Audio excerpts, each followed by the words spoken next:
Olá pessoal, bem-vindos ao Enfermagens em Pauta novamente. Hoje trazemos aqui o informativo 832 do Supremo Tribunal Federal.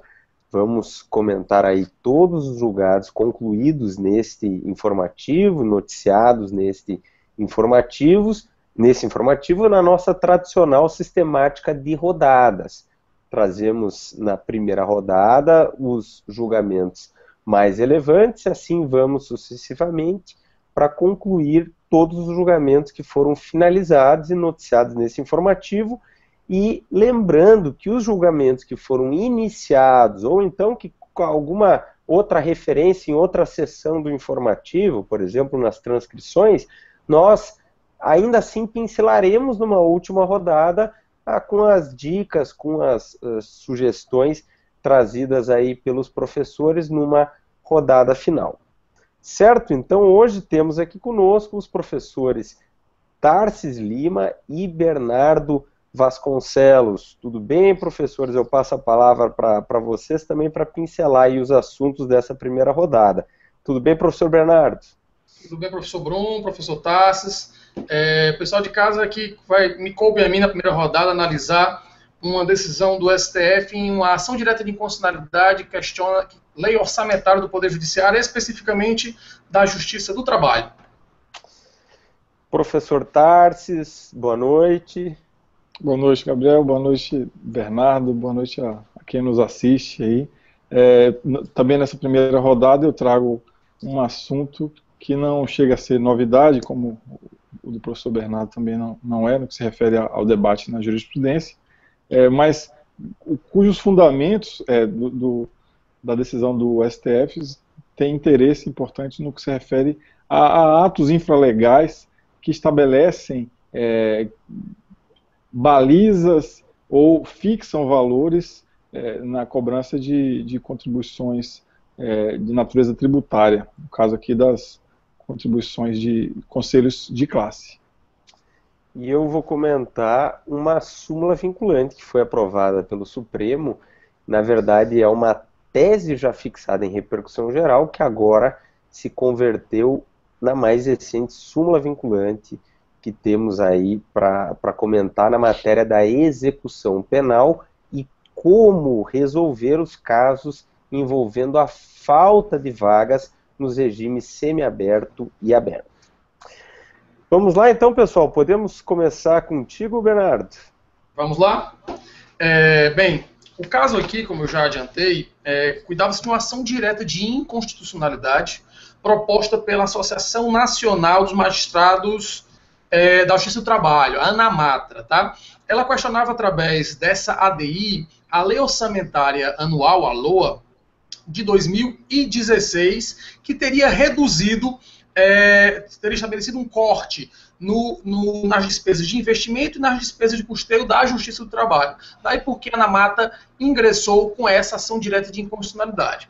Bem, o primeiro ponto que eu gostaria de destacar aqui desse julgado foi que o Supremo Tribunal Federal, em preliminar, o Supremo reconheceu os requisitos da pertinência temática e da legitimidade ativa ad causam da ANAMATRA para propor a ADI no caso em apreço.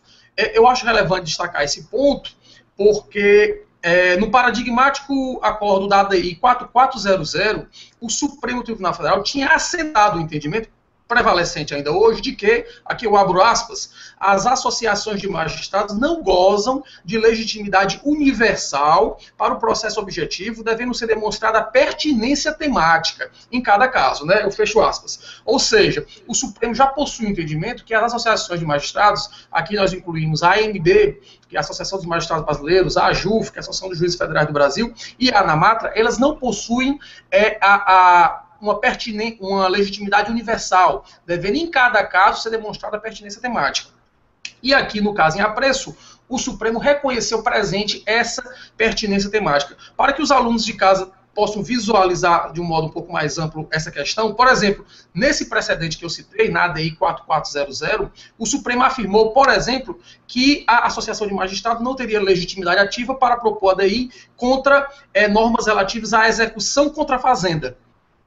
Nesse caso da execução por fazenda, o Supremo entendeu que não haveria tal pertinência temática, então é importante ter isso em mente. Não é todo a ADI que poderá ser proposta por associações de magistrados, a pertinência temática haverá de ser demonstrada em cada caso, e no caso aqui foi reconhecida.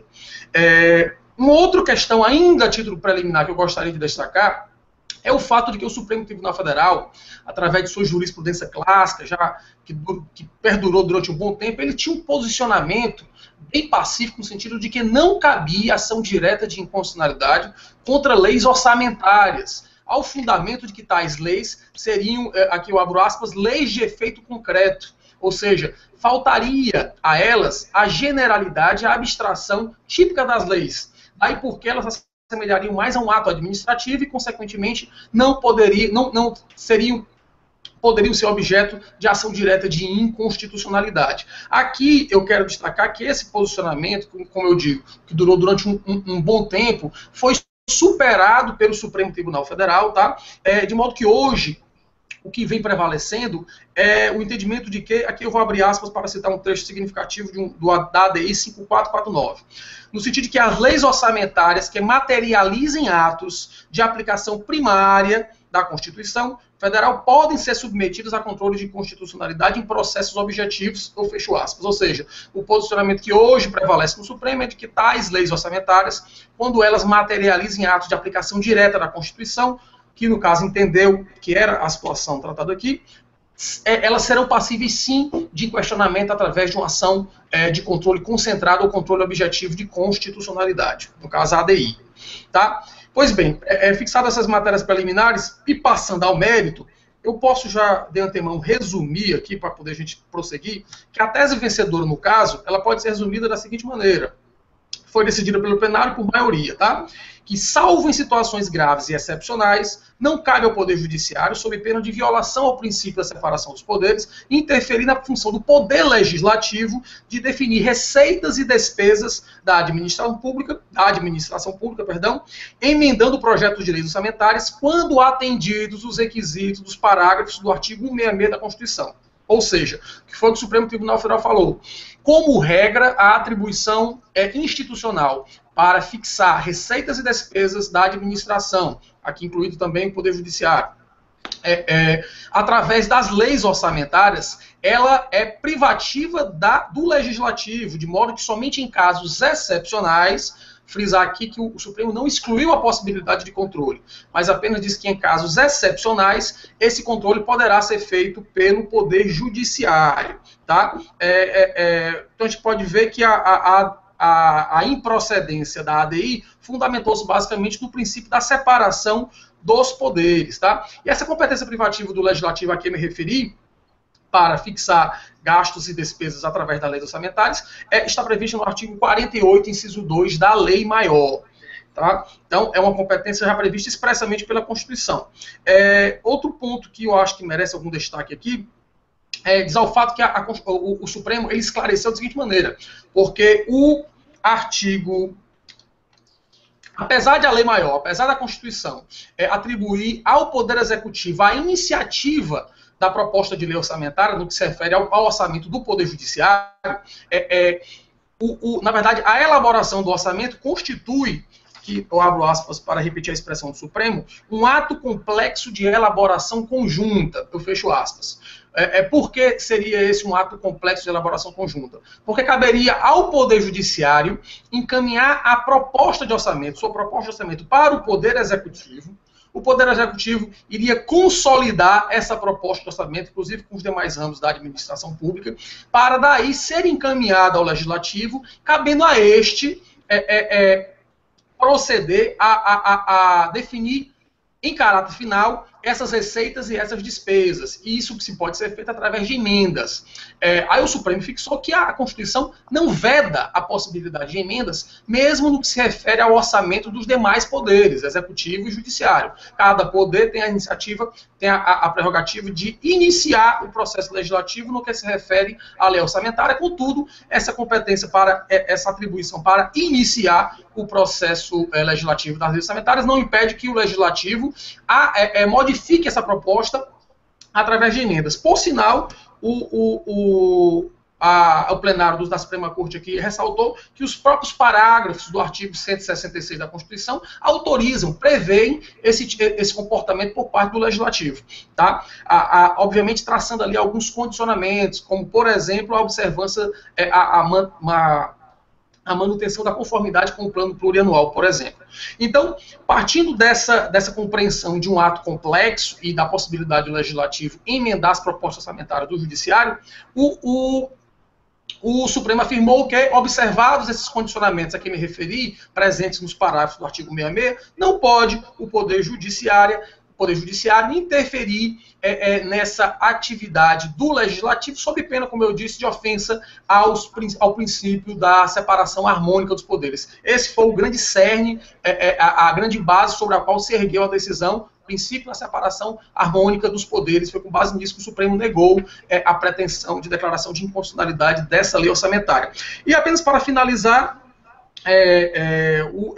gostaria de pontuar aqui que o Supremo asseverou também que, aqui eu abro aspas, em um contexto de crise econômica e fiscal, que ele reconheceu como presente no cenário nacional, não haveria também ofensa ao princípio da proporcionalidade na redução orçamentária que foi impugnada através da DI, ou seja, o Supremo reconheceu a repercussão do contexto econômico presente na atividade legislativa e, diante de um contexto de crise econômica, não teria sido desproporcional aquele corte procedido pelo Legislativo no orçamento que a Justiça do Trabalho encaminhou. Foi um corte severo, chegou a 90% das despesas de investimento e 24,9% nas despesas de custeio. Ou seja, apesar da intensidade desse corte procedido pelo Legislativo, o Supremo disse que, olha, diante desse contexto de crise econômica e fiscal, esses cortes não afrontaram o princípio da proporcionalidade, não se configurando, pois, em uma espécie de abuso do Poder Legislativo.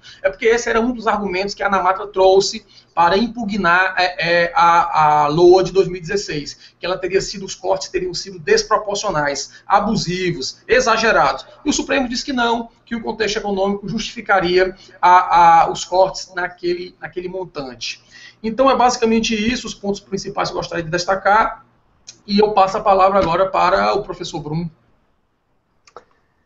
O tema é extremamente atual, né, professores? E a discussão era extremamente relevante, porque a gente cuida aí do delicado jogo do equilíbrio e da harmonia, né? A harmonia e separação entre os poderes. E nós sabemos que o judiciário sofreu cortes gravíssimos. E esse precedente da Justiça do Trabalho acabou com a discussão porque foi o corte mais grave, né?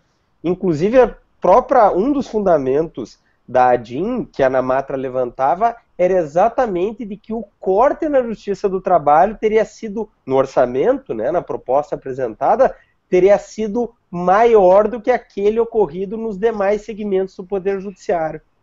E eu achei interessante, professor Bernardo, a questão da motivação nesse corte, que houve no Congresso Nacional parlamentar que levantou motivos os mais ridículos e absurdos para esse corte, inclusive em tom amesquinhador da justiça trabalhista.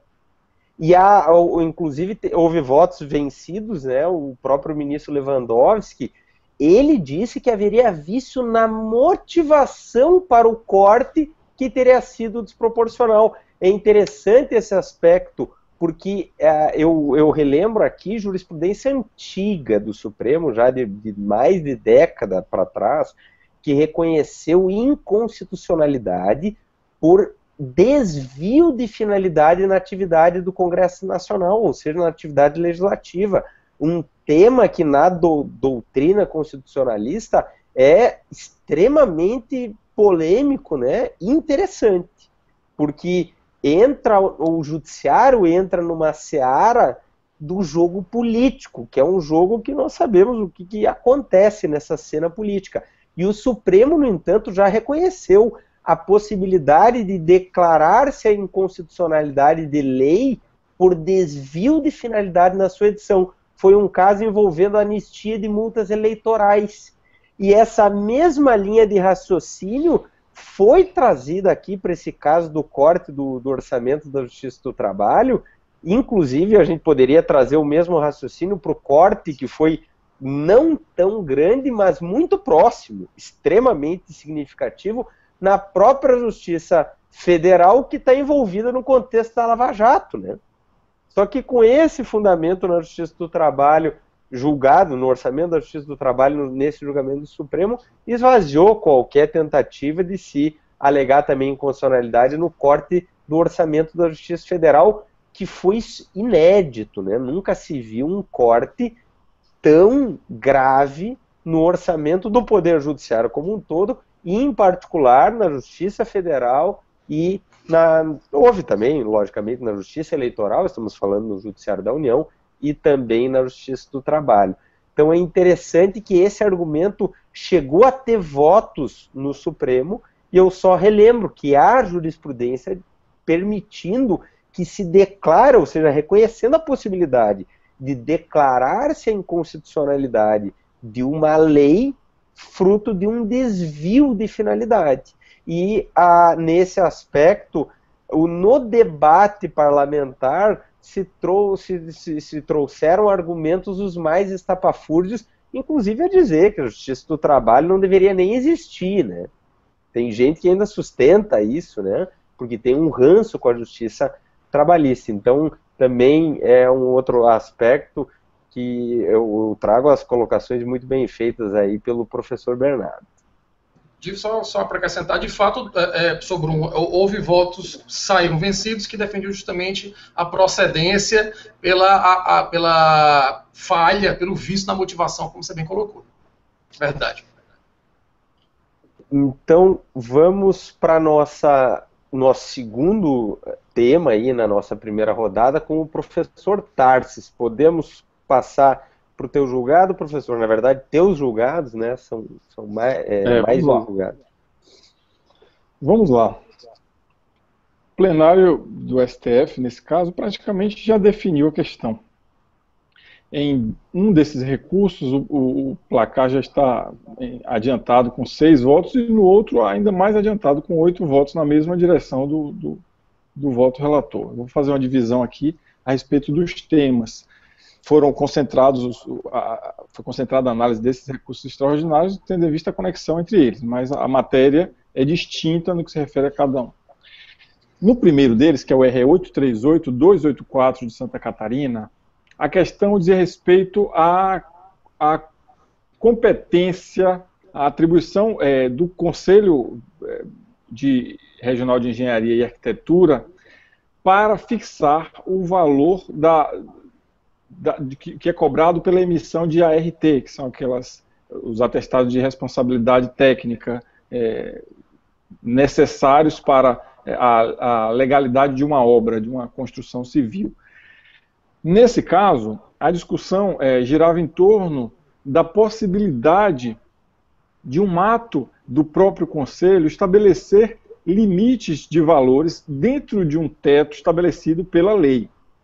Se o Conselho poderia estabelecer uma gradação a partir de critérios técnicos relacionados ao tipo de obra, à natureza do serviço, cuja responsabilidade técnica é atestada através desse serviço que é prestado pelo Conselho de Engenharia e Arquitetura. Então a discussão ela remonta a uma discussão que já vem de outros momentos a respeito dessa característica muito marcada no direito tributário, especialmente no direito parafiscal, direito tributário parafiscal, que é a atribuição a entidades ou a instâncias do poder público sem poder legislativo para definir aspectos técnicos. Eu lembro que uma discussão muito acalorada e talvez tenha sido a mais indicativa do problema ocorreu quando se tratava do SAT, né, da contribuição ao SAT, do seguro de acidente de trabalho. Naquela altura, lá em 98, 99, o STJ começou a julgar essa questão porque estabelecida a alíquota e a base, estabelecidas a alíquota e base de cálculo pela lei, a própria lei previa que um órgão vinculado ao Ministério do Trabalho e da Previdência Social, na altura, estabelecesse os níveis de risco de determinada empresa com base nos quais a alíquota era diferenciada. Então a lei estabelecia 3 espécies de alíquotas, vamos lá, 1%, 2%, 3%. E caberia a esse órgão técnico do Ministério do Trabalho e da Previdência fazer uma análise a partir de critérios objetivos para dizer em que situações incidiria a alíquota de 1%, o nível de risco da empresa, a alíquota de 2% também o nível de risco, e a alíquota maior que a lei previa. Então isso foi uma discussão que já tem mais de quase 2 décadas, né? Que vem. Outro exemplo que nós podemos referir, eu aqui faço essa alusão a alguns exemplos, porque já demonstra um pouco o espírito da jurisprudência sobre o tema. É a questão do Inmetro, aquelas multas do Inmetro, o STJ analisou isso, o STF analisou isso, no que se refere ao patamar de fixação do valor da multa, a depender do tipo de infração, do porte da empresa, da reincidência. E isso chegou ao STJ e, salvo engano, há uma súmula do STJ a respeito do tema, novamente dizendo que se a lei cria estabelece critérios objetivos e o ponto de partida da atribuição do órgão fiscalizador é eminentemente técnico, então não haveria aí uma ofensa à legalidade se a concretização dos critérios técnicos ocorra no nível infralegal. Para finalizar aqui nos exemplos, o direito ambiental também, saímos aqui um pouco do campo administrativo tributário, e também no direito ambiental, a questão da lei que estabelece um valor teto de multa, fixa critérios e prevê a possibilidade de esses critérios serem descritos em minúcias por órgãos que não detêm atribuição legislativa. Isso não ofende a legalidade. No caso aqui, mais uma vez, se está em jogo essa noção de que a lei, quando ela cria os elementos estruturantes da hipótese de incidência tributária, que são base de cálculo, alíquota e contribuinte, aspectos técnicos que dizem respeito muito mais à realidade, e como diz aqui o relator no STF, uma realidade mutável, especificamente se tratando de questões de engenharia, de obras, de construções civis, nada haveria aqui de se censurar no que se refere à constitucionalidade, se, havendo a lei estabelecido limites máximos do valor da cobrança, estabelecido a base de cálculo, o fato gerador da tributação, o órgão técnico tratasse de forma mais minuciosa a respeito dos elementos concretizadores a depender do tipo de atividade. E aqui há um acréscimo, porque a tributação em questão aqui é uma tributação que está relacionada a uma prestação de um serviço. Os conselhos, por um lado, realizam um poder de polícia das profissões regulamentadas, mas, por outro lado, eles prestam àqueles membros que o constituem um serviço relevante, serviços de certificação, de fiscalização mesmo, de montagem de um sistema de controles que dá à profissão para o público que a consome os serviços dessa profissão, uma legitimidade, uma confiabilidade, e em razão dessa natureza parafiscal, mais ainda a necessidade de os órgãos técnicos terem a possibilidade, uma certa margem de manobra, dentro da qual, respeitando a legalidade e os critérios objetivos que essa legalidade formula, atuarem a fim de adequar os modos de concretização às exigências técnicas que a própria lei prevê. Mas não é em toda a sua extensão que isso se dá. Aqui eu chamo a atenção para uma referência interessante, pouco usual, que diz respeito ao princípio da praticidade do direito tributário. Então não é apenas, ou não é jamais, uma delegação de atividade legislativa. O que se está aqui em causa é a necessidade de uma instância técnica estabelecer o modo de efetiva constituição de uma dívida para fiscal, baseado no que, na prática, constitui a hipótese de incidência dessa contribuição. Então, há aqui um princípio pouco referido no direito tributário, mas vale a pena ter em consideração, que é esse princípio da praticidade do direito tributário, ou seja, as normas que regulamentam, elas nunca podem ir além do sentido de constituição concreta da hipótese de incidência.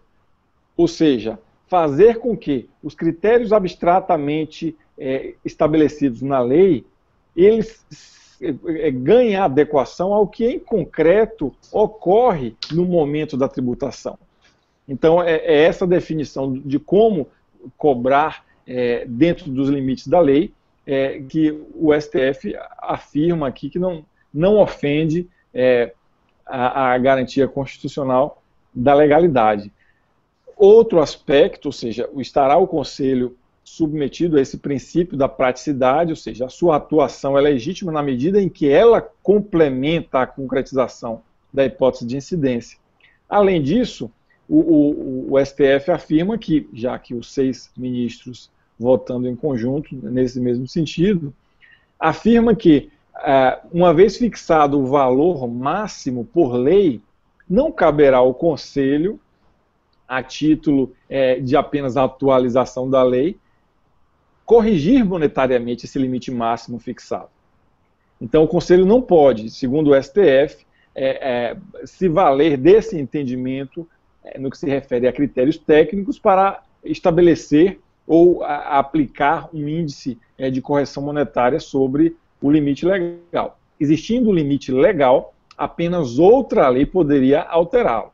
Fora disso, vai valer, quer dizer, a expressão monetária do tributo, ela está necessariamente vinculada, no que se refere ao seu limite máximo, ao que a lei estabelece. Não vai poder o Conselho, então, criar um segundo limite de forma indireta, corrigindo monetariamente ou criando um índice que assim o faça.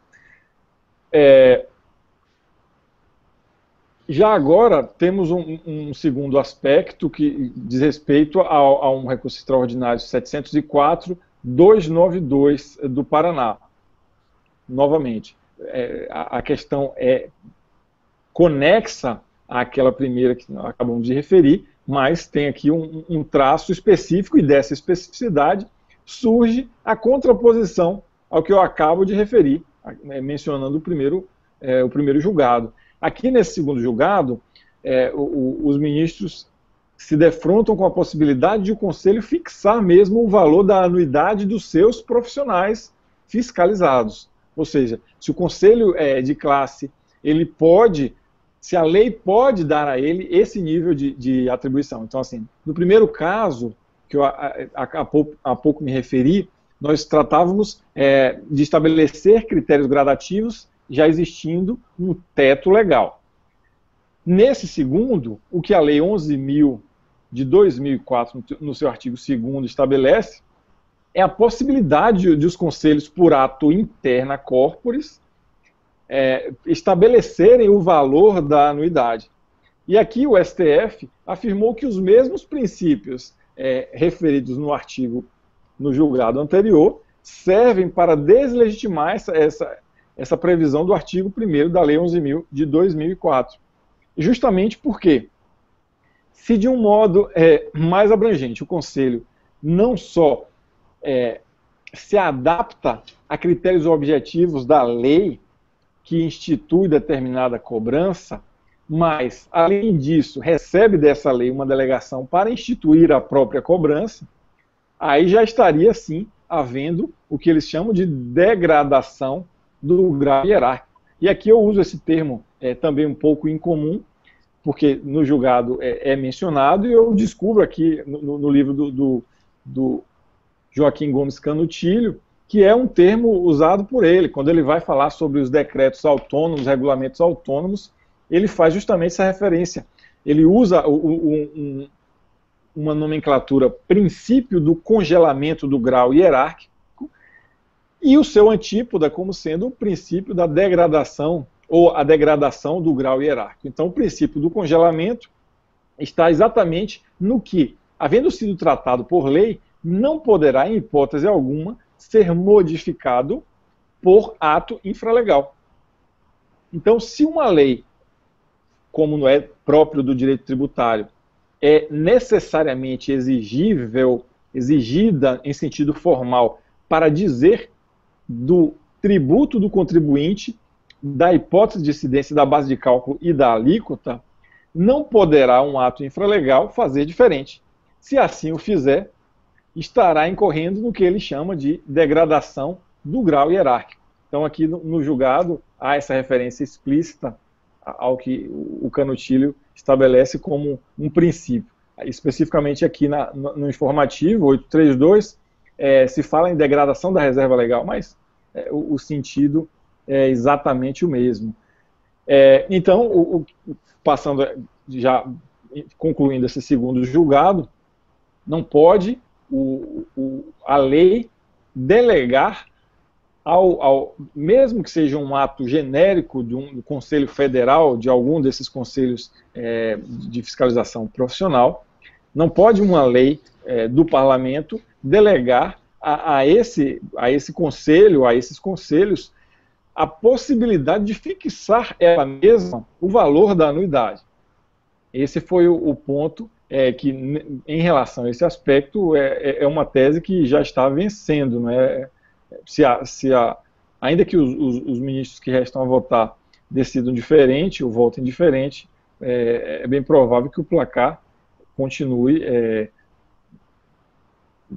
mantendo a inconstitucionalidade da fixação da anuidade por ato infralegal.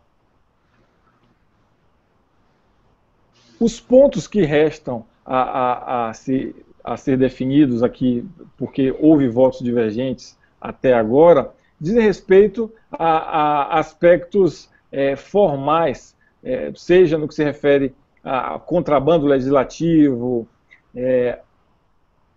a possibilidade de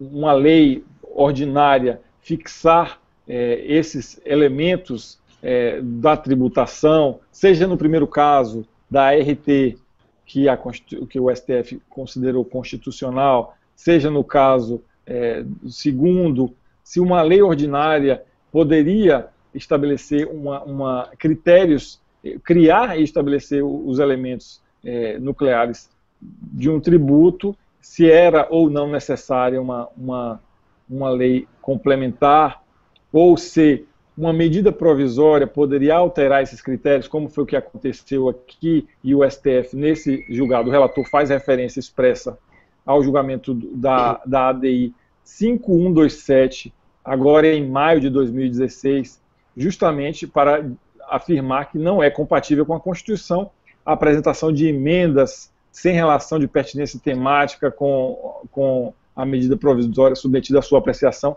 O EMAG já tratou isso, seja nas rodadas, ali nas curiosidades. Eu acredito até que no Info Imagens em Pauta esse assunto já foi bem destrinchado aí pelos excelentes professores.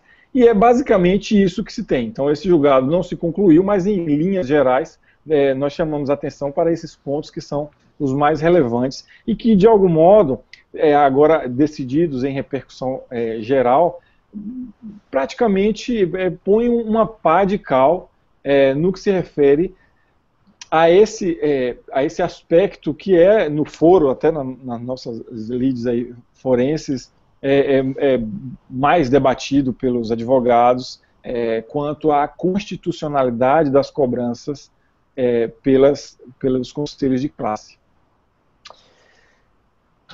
Professor Tarsis, muito interessante, né, essa linha jurisprudencial e aí reforçada por esses julgados, porque essa linha dá uma visão mais clara de como o Supremo enxerga o princípio da legalidade tributária, né? Eu achei muito interessante no começo da tua fala, tu começaste fazendo paralelo com outras discussões. É importante o pessoal de casa ter conhecimento sobre um histórico da jurisprudência, quanto, como tu bem lembraste, o caso do SAT, em que a mesma discussão veio à tona. Nós tínhamos a contribuição para o SAT, uma contribuição social de seguridade social, a lei definindo alíquotas de 1%, 2% e 3% conforme o grau de risco de acidente de trabalho. Quanto maior o grau alto, alíquota de 3%. Quanto menor o grau, alíquota de 1%. E aí graduava assim. Só que coube ao Poder Executivo definir esses critérios. E o Supremo disse, não há inconstitucionalidade nisso, porque o legislador definiu os parâmetros e o Executivo tinha que fielmente executar a lei. E se houve excesso nessa regulamentação, o problema já não é de inconstitucionalidade, é de legalidade. E tu bem lembrasse também o problema em outras searas do direito, né? No direito administrativo, o problema das multas do Inmetro, a questão no direito ambiental, no exercício do poder de polícia ambiental, nós temos sempre essa discussão envolvendo uma alegação de delegação legislativa, que evidentemente não é cabível, mas a deslegalização, que é um fenômeno muito bem explorado no direito francês e que hoje é muito bem também tratado na nossa doutrina administrativista, ele é um fato, ele já não é algo de aceitar ou não. O legislador não tem como cuidar de aspectos técnicos, então ele define standards para que o administrador atue. Ele tem que, logicamente, definir muito bem esses padrões, porque não é um cheque em branco. E se isso nós vemos discutido no direito administrativo, no direito ambiental, no direito tributário, a discussão é ainda mais acirrada, porque nós temos um princípio da legalidade que tem um peso ainda maior, princípio da tipicidade cerrada, né? Assim como no direito penal, nós também temos um reforço ainda maior ao princípio da legalidade nessas searas do direito, né? Que tem um preço ainda mais caro ao princípio da legalidade. E eu concordo com o Supremo quando diz, pode o legislador definir um teto no valor, que é o aspecto quantitativo do fato gerador, e deixar critérios para o administrador definir. O que não pode, em hipótese alguma, é o administrador, é o erário, ele ficar com a faca e o queijo na mão, porque ele que tem a sede arrecadatória. Se ele não tiver limites para essa fixação do valor, definição, a casuística do valor do tributo a partir de critérios técnicos, ele vai colocar valores estratosféricos. Mas se o legislador, que pode o mais, poderia colocar valores até maiores, define uma alíquota, um aspecto quantitativo máximo, e permite ao administrador trabalhar daí para baixo, a essência do princípio da legalidade se tem muito bem observada. Mas é uma discussão extremamente importante, né, Tarsis, e que tu bem colocou aí esses julgamentos de grande relevância para o pessoal de casa observar com atenção. E finalizamos então, pessoal, a nossa primeira rodada com um julgamento envolvendo uma súmula vinculante, agora indo para o direito penal. A súmula vinculante vai cuidar mais exatamente de execução penal. E ela diz eu vou lê-la aqui para a gente ver que só o conhecimento da súmula nos diz pouco. Diz a súmula vinculante aprovada pelo Supremo Tribunal Federal. É a proposta de súmula vinculante número 57. Diz assim: a falta de estabelecimento penal adequado não autoriza a manutenção do condenado em regime prisional mais gravoso, devendo-se observar nessa hipótese os parâmetros fixados no RE 641-320. E aí eu digo para vocês, se nós não soubermos os parâmetros fixados nesse recurso extraordinário 641-320, a súmula, nós não temos nenhum conhecimento quanto ao seu alcance. Porque não basta saber que a falta de estabelecimento penal, de vaga em estabelecimento penal adequado, não permite manter o condenado num regime mais gravoso. Se a súmula faz referência aos parâmetros do RE, se nós não conhecermos os parâmetros desse RE, nós não conhecemos, a bem da verdade, a súmula. Então, vamos rememorar aqui o que o Supremo fixou nesse RE 641-320. Esse recurso extraordinário foi julgado com repercussão geral reconhecida pelo Supremo. E o que nós temos que saber antes desse RE, como eram as coisas? Simplesmente a jurisprudência sempre disse, não havendo vaga no estabelecimento penal adequado ao regime semiaberto ou aberto, tem que se colocar o réu num regime mais favorável, não no menos favorável. Por exemplo, um réu condenado a regime inicial semiaberto, se não tem vaga na colônia agrícola ou industrial, não dá para deixá-lo no regime fechado. Ele tem que ir para o aberto e, não havendo caso da albergada, ele tem que ir para a prisão domiciliar. Isso já era muito consolidado na jurisprudência.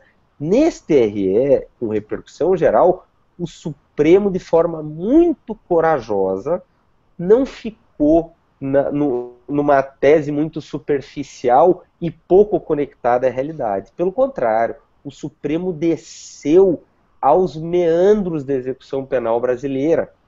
O ministro Gilmar Mendes, e aí eu recomendo a todos a leitura do inteiro teor desse voto, de forma primorosa, traçou uma radiografia da execução penal no Brasil. E ele tem muita autoridade para fazê-lo, porque ele era presidente do Supremo e do CNJ. E enquanto estivera na presidência do CNJ, ele fez um excelente trabalho no que diz respeito a melhorar a execução penal brasileira, que é um problema calamitoso, né? Algo apavorante. E o que ele fez nesse RE? Ele disse, olha, não dá para simplesmente dizer que se não há vaga em colônia industrial ou agrícola ou em casa de albergado, tem que colocar o sentenciado na prisão domiciliar, que não é fiscalizada. Isso é o faz de conta. Nós temos que ter mais responsabilidade, nosso Poder Judiciário, e buscar um panorama melhor. Já que o estado de coisas é inconstitucional, é caótico no sistema penitenciário, nós temos que, dentro do possível, estabelecer algum tipo de parâmetro mais atento à realidade. E aí, nesse RE, ele trouxe alguns parâmetros interessantíssimos. O primeiro aspecto que eu chamo a atenção quanto a esses parâmetros. Já que o problema da falta de vaga não permitir manter o sentenciado num regime mais gravoso, já que isso é muito tranquilo, porque ofende os princípios da legalidade, no que diz respeito à pena aplicada, e a progressão do regime de acordo com a lei, e também ao princípio da individualização da pena. Ninguém discute isso. Mas o ministro disse, mas vamos além. E aí ele disse, olha, casa de albergado, regime aberto, né, nós sabemos que é o estabelecimento próprio para o regime aberto, e colônia industrial ou agrícola, que é o estabelecimento próprio para o regime semiaberto, nos termos do artigo 33, parágrafo 1º, alíneas B e C do Código Penal, eles são uma raridade na realidade da execução penal brasileira. Inclusive, no início do voto, ele traz dados estatísticos extremamente interessantes e que permitem ter uma visão melhor de como está a execução penal no Brasil. E só para vocês terem uma ideia, mais da metade dos estados brasileiros não tem casa de albergado. E para chocar ainda mais, São Paulo, o maior estado brasileiro, não tem casa de albergado. Ou seja, a lei tem uma realidade, tem uma disciplina, e a realidade está muito distante disso. Então, isso não ter o que dirá em número suficiente a cobrir as vagas. Então aí, primeira coisa que ele vai dizer de forma muito prática, pode o juiz definir estabelecimentos para o regime semiaberto e para o aberto, ainda que formalmente não tenham o nome de colônia industrial ou agrícola, ou seja, não tenha nada de trabalho industrial agrícola para o sentenciado. E tampouco casa de albergado. Como eu disse, são poucos, né, menos da metade que tem, e os que têm número absolutamente insuficiente. Por isso ele diz, pode o juiz de execução penal admitir outros estabelecimentos para essa finalidade, ainda que formalmente eles não sejam colônias industriais ou agrícolas ou casas de albergado. E aí se diz, são aceitáveis estabelecimentos que não se qualifiquem como colônia agrícola ou industrial ou casa de albergado, desde que o juiz de execução penal reconheça que são estabelecimentos adequados, e aí uma condicionante básica que o Supremo disse, desde que não se coloque preso em regime semiaberto ou aberto num mesmo local em que se cumprem pena os condenados no regime fechado. Então, não se pode misturá-los. Mas é possível ao juiz de execução, diante da realidade local, definir estabelecimentos adequados para o semiaberto e para o aberto. Bem interessante, porque o Supremo traz aí uma abertura maior, dá uma liberdade maior para o juiz de execução penal, que tem ali um total conhecimento da realidade concreta da sua localidade, para encontrar estabelecimentos que possam servir para regime semiaberto e para regime aberto. A par disso, o Supremo disse, certo, isso para a gente definir estabelecimento para o semiaberto e para aberto. Agora, e se mesmo assim não há vagas? Nós temos um condenado que estava no fechado e tem direito à progressão de regime. Ele não pode ficar mais no fechado. O Supremo deixou isso claro. Como fazer, então? O que fazer? O Supremo disse, não dá para colocar todo mundo em regime domiciliar, em prisão domiciliar. A prisão domiciliar lá, pelo Código de Processo Penal, ela tem um viés humanitário muito restrito, excepcional. Não pode ser utilizado como vem sendo utilizado para todo e qualquer caso. É algo ruim, não ressocializa, não traz, o sujeito fica em casa e mais às vezes sem qualquer fiscalização. E aí ele vai propor algumas alternativas. Se não houver vagas, já com essa flexibilização do que pode ser estabelecimento para regime semiaberto e aberto, se mesmo assim não houver vagas, e com certeza não vai haver, vai faltar vagas, ele vai dizer o que nós temos que fazer, o que o juiz de execução penal deve fazer. Primeira, ele coloca 3 medidas, vamos falar rapidamente delas. A primeira, saída antecipada do sentenciado no regime com falta de vagas. É uma coisa muito lógica, pessoal. Nós não podemos pegar o do fechado e jogar no domiciliar e deixar aquele que está na vaga do semiaberto lá. O do semiaberto vai ter um tratamento pior do que o que estava no fechado e está passando agora para o semiaberto. Então o que ele vai dizer? Nós temos que fazer a vaga desse que vai ser do fechado para o semiaberto. Como? Saída antecipada do que está no semiaberto. Por uma questão de isonomia, de tratamento isonômico. Porque senão nós vamos fazer com que este regime fechado vá para a prisão domiciliar e o pobre coitado que não pôde ir para a justiça e que por questões aí de ordem prática ele é esquecido pelo juiz de execução criminal, ele está lá na vaga do semiaberto. E o outro, porque não tem mais vaga, já pularia. Então é questão lógica. Saída antecipada dos presos que estão no regime com falta de vagas. Depois ele vai dizer, se uma outra saída, isso ainda assim vai fazer faltar vagas, se a gente pensar também no aberto, ele vai dizer, outra alternativa, liberdade eletronicamente monitorada ao sentenciado que sai antecipadamente do seu regime ou é posto em liberdade por falta de vagas. Então nós temos, para colocar no nosso exemplo, um do fechado que deve ir para o semiaberto não tem vagas. Temos que fazer essa vaga. Como que vamos fazer? Nós vamos promover a saída antecipada dos que estão no regime semiaberto, para fazer a vaga do que vem do fechado. Esse que sai de semiaberto para o aberto, se também não tiver vaga, nós temos uma reação em cadeia. Nós vamos ter que fazer vaga no aberto para esses irem para uma liberdade, uma tornozeleira eletrônica, né? Para ele ficar em prisão domiciliar com tornozeleira eletrônica. Então, vejam, o Supremo não tratou de forma superficial. Ele viu todos os reflexos que tem fruto dessa falta de vagas. E aí ele vai dizer uma terceira alternativa, cumprimento de penas restritivas de direito e o estudo ao sentenciado que progride ao regime semiaberto. Então, nessa nossa escala, nós temos um do regime fechado que vai para o semiaberto, não temos vaga. Temos que fazer a vaga no semiaberto, promovendo a saída antecipada desse para o aberto. Esse que vai para o aberto, o Supremo diz, vamos colocar pena restritiva de direito nele. Se não for o caso, então estudo. Por quê, pessoal? Porque senão vai virar tudo um faz de conta, como na prática é. O aberto vira um faz de conta, ninguém fiscaliza.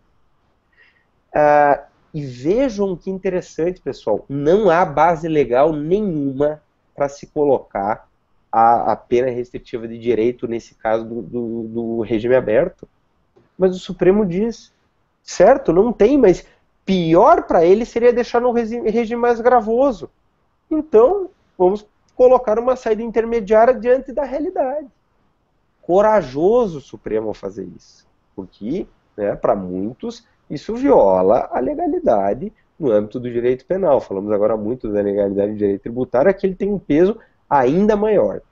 E aí o Supremo ao final vai dizer, ele sabe que isso aí vai levar, essa estruturação da forma como o Supremo propôs, vai demandar anos. O Supremo aqui, eu só, de forma rápida, digo, o Supremo nesse RE determinou uma série de medidas ao CNJ, para fins estatísticos, levantamento de dados, para operacionalizar essas três alternativas, esses três caminhos que o Supremo colocou nesse RE com repercussão geral.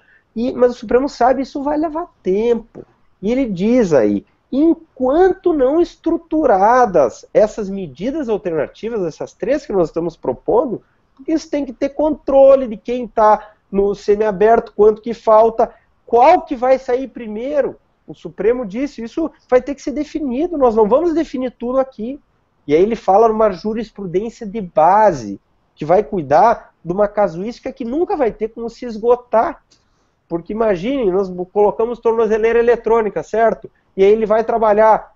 Quantos vão ter que ter para cuidar da rota de trabalho desse cara? E como vamos saber a rota de trabalho desse cara? Então, a problemática é extremamente complexa. O Supremo, sabendo disso de forma muito correta, disse, nós não podemos fechar tudo aqui. Nós temos que deixar a jurisprudência de base e trazendo uma casuística para nós irmos definindo. Mas os parâmetros, os critérios nós já assentamos. E enquanto não se tem estrutura para seguir as alternativas que nós estamos determinando, né? O Supremo não propõe, ele está determinando, ele diz, enquanto isso pode ser deferida a prisão domiciliar, que é o quadro atual. Mas o Supremo diz, não vamos ficar com a saída fácil da prisão domiciliar para todo mundo que viram faz de conta. Vamos avançar. E aí ele, de forma concreta, chama o CNJ, chama o legislador, inclusive, ele faz um pelo legislador, para ele melhorar essa questão da execução penal brasileira, mas já adota medidas para forçar uma melhora, seja de um lado para melhor respeito dos direitos fundamentais do sentenciado, seja, por outro lado, da própria efetividade da sanção criminal. Então é uma súmula vinculante que nós só podemos conhecê-la se nós conhecermos bem esse RE.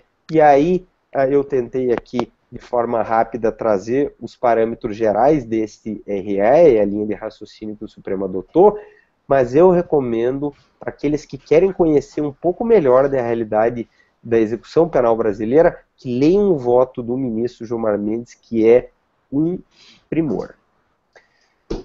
Certo, pessoal? Esgotamos então a nossa primeira rodada com temas altamente relevantes deste nosso informativo. Esperamos que vocês tenham gostado aí da nossa primeira rodada e viremos na sequência com as rodadas subsequentes desse informativo 832 do Supremo Tribunal Federal. Obrigado, pessoal, e até logo mais.